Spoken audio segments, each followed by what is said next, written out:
quotidienne avec Try Jesus Ministry. Bonjour tout le monde, comment est-ce que vous allez ce matin? Comment a été la nuit? J'espère vraiment pour vous que vous avez une très bonne nuit et je prophétise une très bonne journée aujourd'hui.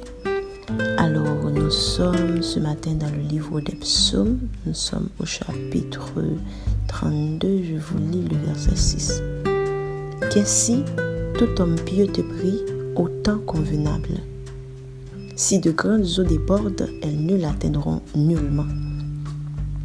J'étais à lire le psaume 32 ce matin et ce verset en particulier a retenu mon attention. Pourquoi? C'est parce que la Bible trouvait ça bizarre que déjà, il nous dit qu'il va avoir de grandes eaux et les grandes eaux vont déborder.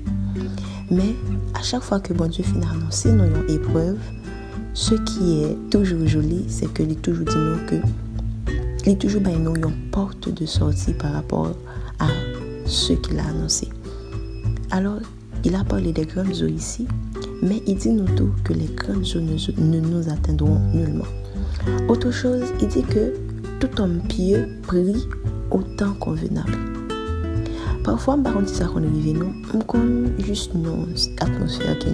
Je ne parlais pas de prière, je n'ai pas gagné à voir avec la prière. Et puis, je sens tout à coup que je dois prier. Je ne sais pas encore pourquoi je vais prier, mais on a propre plaisir. On connaît cette atmosphère et puis tout à coup, on se dit que faut me prier, faut me faire l'autre bagaille. Ou du moins, c'est Dieu a besoin de moi en cet instant. Alors la Bible a parlé de ça ce matin. Il dit que tout homme pieux prie en temps convenable.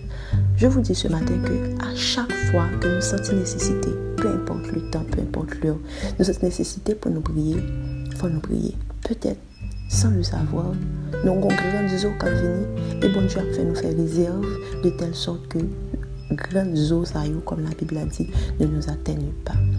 Quand j'étais petite, ma maman avait l'habitude de nous dire quelque chose. Et habituellement, on se moquait de ça, mes frères et moi. Et puis, il toujours dit nous que faut nous apprendre à faire la prière en dépôt.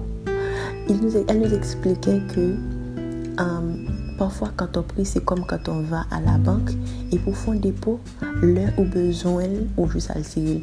Par contre, c'est ça qu'on est arrivé nous tous. Moi-même, personnellement, quand je suis dans une situation qui me dépasse, il est fort difficile que je trouve mes mots pour prier. C'est soit je pleure, soit je ne trouve plus rien, soit je suis juste là tétanisée par la situation. Mais bizarrement, il y a l'heure où était, où c'est sur un paquet de la prière. Pas jamais négliger tant de prières ça yo, parce que peut-être son parent est bon Dieu a formé tes prières la banque.